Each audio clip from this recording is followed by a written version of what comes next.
Hello, I'm Darth Vangoff, and I am here to discuss my criticisms of the Threats of the Galaxy book of the Star Wars Saga Edition pen and paper role-playing game. This video is the fourth in a series of discussions I posted onto YouTube in regards to the Star Wars Saga Edition role-playing game. This is a continuation of my second video in the series that was titled Star Wars Saga Edition: A Disorganized RPG. In that video, I discussed the problems with how the books were organized for this edition, and I touched upon 13 of the 14 books. The one book I left out and didn't get a chance to discuss was the Threats of the Galaxy book. This book has so many problems that I consider the book a problem in and of itself. So what's wrong with this particular book? I will answer that question with two questions. The first question: for all of you listening who've played the Star Wars Saga Edition role-playing game, if you wanted to build a character that specialized in using auto-fire weapons, where would you go to reference the abilities to choose from to create such a character? If this question sounds familiar, that's because I asked this very question in my second video to explain that this edition had a problem with stuff being all over the place. To prove my point that there were too many places to look at to build such a character and to find all the auto-fire abilities, I listed out all the places that you had to go to find such abilities. Or so I thought. I missed one of those places. Hence my second question. Who among you would have thought to look at page 91 of the Threats of the Galaxy book? I'm guessing that probably none of you would have thought of that. I didn't, and to show for it, when I asked that question in my previous video, I didn't list Threats of the Galaxy page 91 because I didn't find it. That's one of my issues of this book. The real problem with the Threats of the Galaxy book isn't the singular issue that I mentioned in my question. Rather, it suffers from problems that are representative of the edition as a whole. In my second video, I listed a series of these problems, and these problems are repeated in this individual book. Here are 4 such problems. The first such problem is that stuff was presented in a way that it wasn't meant to be referenced. Stuff is hard to reference. When you look up the stat blocks of an enemy, a droid, or a creature, there might be sidebars for other things, such as items, talents, feats, rules for playing a particular species, etc. These additional rules and stats are important to be able to reference for a Star Wars game. However, if you were looking to reference this particular ability, feat, talent, etc., you wouldn't necessarily know to look in that particular NPC's stat blocks to find it. For example, if you wanted to look up the stats for the Bith species, the species of the musicians playing the music in the Mos Eisley Cantina in A New Hope, how would you know to look at the page containing the stat block for the Black Sun Vigo to find the rules playing that species? How would you have known to look there rather than the stat blocks for the pilot, or the slicer, or the smuggler? How would you have known to look at the Black Sun Vigo to find the Bith stats and the rules for playing the Bith species than any other NPC role? The second problem is that stuff is all over the place. But to expand upon what I said earlier, stuff is all over the place, and some of those places are outside of this book. This book isn't a comprehensive go-to for stats for the GM-controlled characters that the players would encounter. If a game master needed stats on the fly, say the players encountered some clone troopers, this book only has a few of the clone trooper stats, a scattering of them.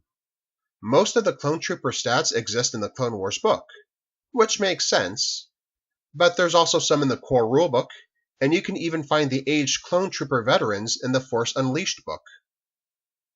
Beasts and other monstrous creatures are found throughout many of the books, especially the Unknown Regions book, but even a decent number of them are found in the Galaxy at War book, and some of those make really good challenges, and some of those are stats that the GM would want to have on the fly. The bounty hunters are found in the Scum and Villainy book. Droids are found in almost every single one of the 14 books. If you include the droid fighter starship as a droid and not a starship, and if you count the shard species that make up the Iron Knight's Force tradition in the Jedi Academy training manual as droids, then I think droids are found in each and every single one of the Star Wars Saga Edition books, and there's even a whole book dedicated to droids. So this book isn't very useful as a go-to source for the Game Master to reference the stat blocks of characters. My third issue with this book is that stuff's in the wrong place.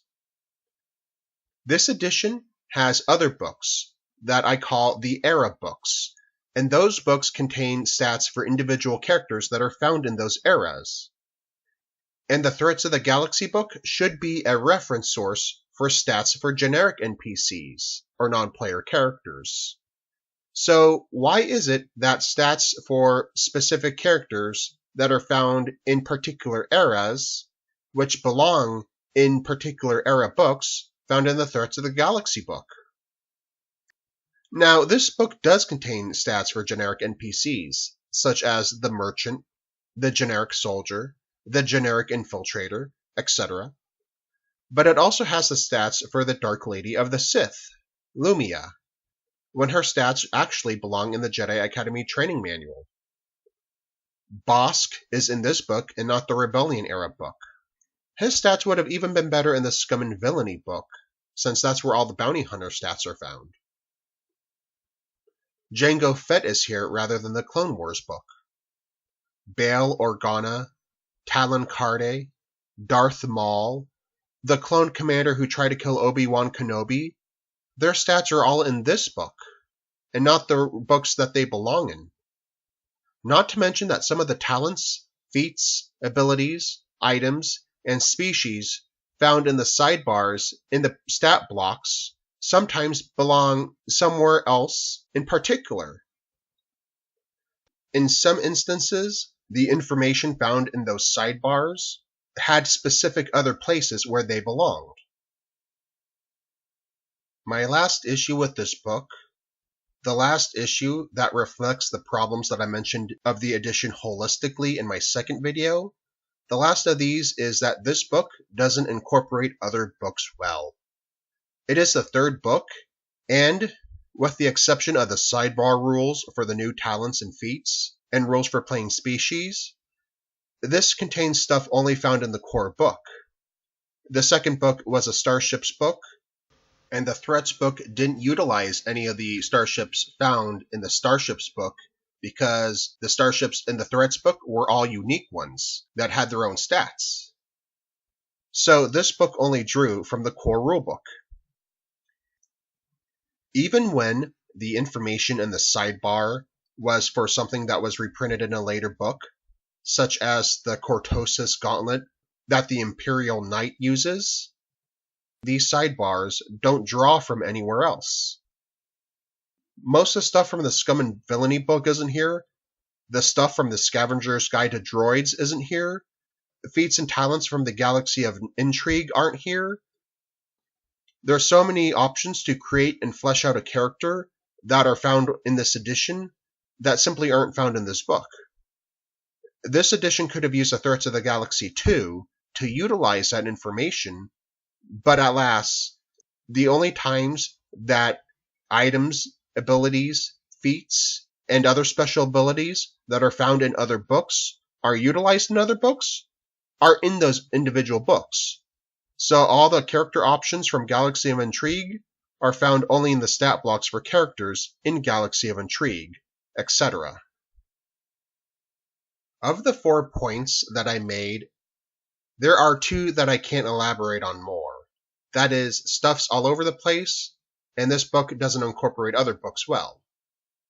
Everything I've already mentioned on those points is as far as I want to go in this video. But there are 2 points that I do want to elaborate on more. Those 2 issues are tied together, and they are, stuff is hard to reference, and stuff in this book specifically belongs somewhere else. These issues are tied because sometimes something that was misplaced by being in this book is hard to reference because it was not in the place where the information belonged. The rest of this video will simply be a list of such things. There's a feat called A Few Maneuvers on page 64 of the Threats book that belongs in another book, perhaps the Starships of the Galaxy book. On page 87 of the Threats book, there's rules for using slicer equipment. But shouldn't this equipment belong in the Scum and Villainy book? There's a mercenary talent tree on page 57 of the Threats book. This belongs in the Galaxy at War book. Threats page 53 has the Terras Kasi talent tree. This belongs in the Galaxy at War book, especially because there are rules for using martial arts in that book, and there's even a martial arts prestige class. For the martial arts prestige class in the Galaxy at War book, Terras Kasi is one of the talent trees they can choose from, and instead of having the talent tree in that book, it simply says, please see page 53 of the Threats of the Galaxy book. Shouldn't this talent tree simply be in that book? What if you didn't have the Threats of the Galaxy book and you had the Galaxy at War book? You couldn't reference the Threats book because you didn't have it. What then? The Drain Knowledge talent on page 30 of the Threats book should be in the Jedi Academy Training Manual, or even the Knights of the Old Republic book, or even the Force Unleashed. Either one of those three books would have been better suited to have this particular talent in it.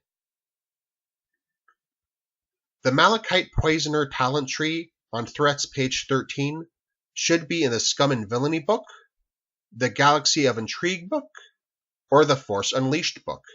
Each of those three books utilizing underhanded tactics, which this talent tree represents.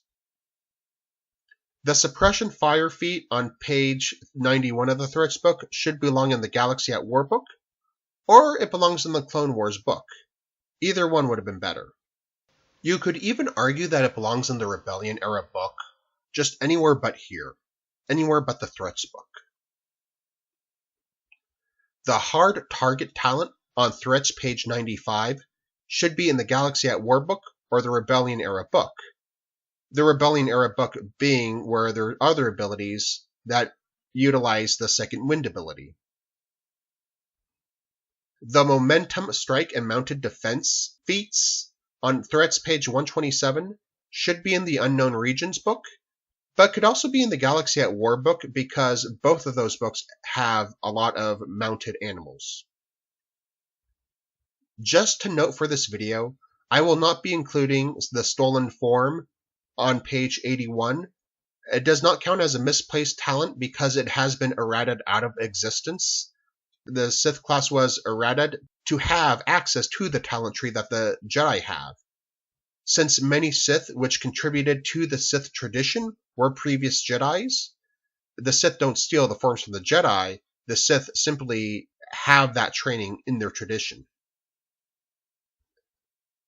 Now that I have referenced specific information that was misplaced by being in this book, allow me to go over simply an overview of things to show you the magnitude of how crazy this book is.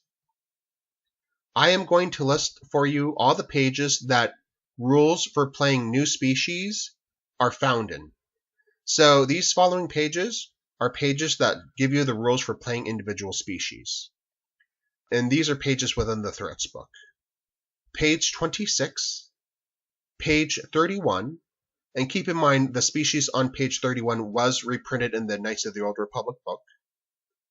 Page 34, page 117, and the one on 117 probably wasn't intended to be a playable species, but still it's there.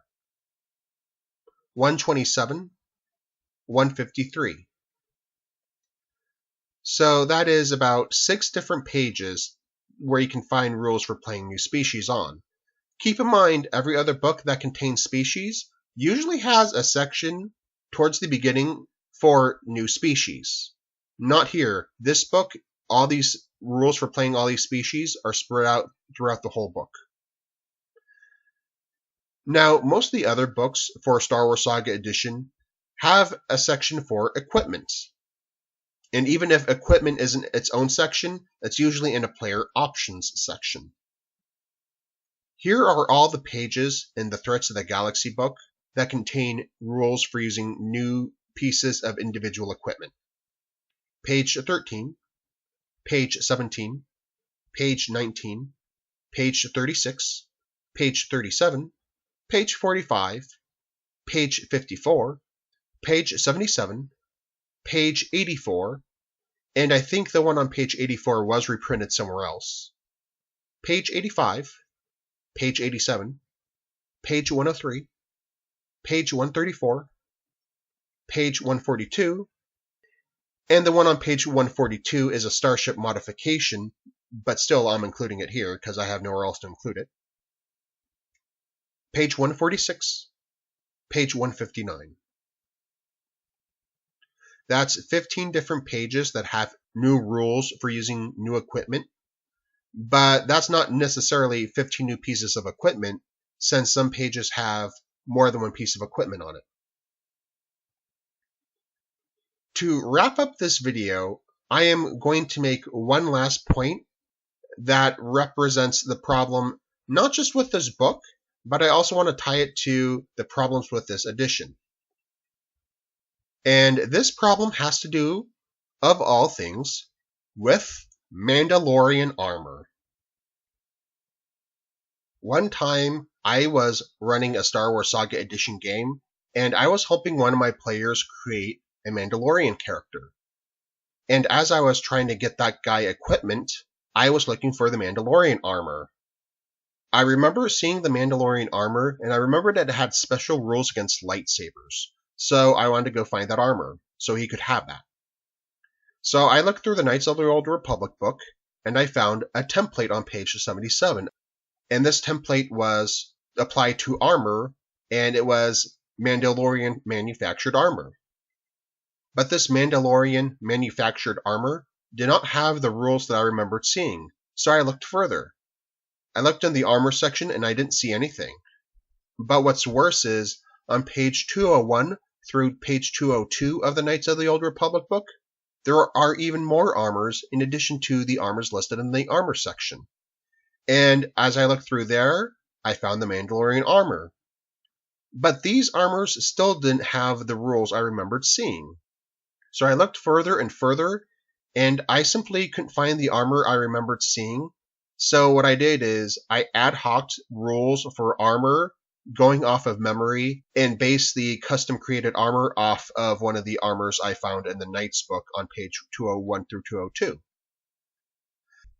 Now, I did not think to look in the Threats book, page 103. The rules that I remembered seeing, those were on Threats, page 103. That was the armor I intended to give my friend, but I couldn't remember where I saw it, so I couldn't think to look there. Here's the problem. There are 3 different versions of the Mandalorian armor. They're in 2 different sections of the Knights of the Old Republic book, one on page 77, which is a template, and one on page 201 through 202, which is the actual armor. And then there's the armor in the Threats, page 103, and they don't match. So if I wanted to give my friend a Mandalorian armor, which one was the right one? And in my humble opinion, it's probably the one on Threats, page 103, but I don't know. This edition couldn't even get Mandalorian armor straight. That's the frustrating thing about this edition. And that's why I've made these videos. This whole series of videos. This is number 4, and there will be 2 more. Yes, this is a short video, and it took longer than my other videos to get out, with the exception of my first video, which actually took over a year to get out. So don't hold your breath on my next videos, but if you are waiting for my next videos, and there's probably only 5 of you out there who are probably waiting for more videos from me, my next video will be on just miscellaneous things that were done wrong for this edition that are not necessarily things that are in the book. It could be miscellaneous design decisions or how they release the books. And my last planned video is what I would do differently if I were to re-release the edition. But as for now, this is the end of this video. I hope you enjoyed it. I am Darth Vangoff, and I'll see you next time. Have a good one.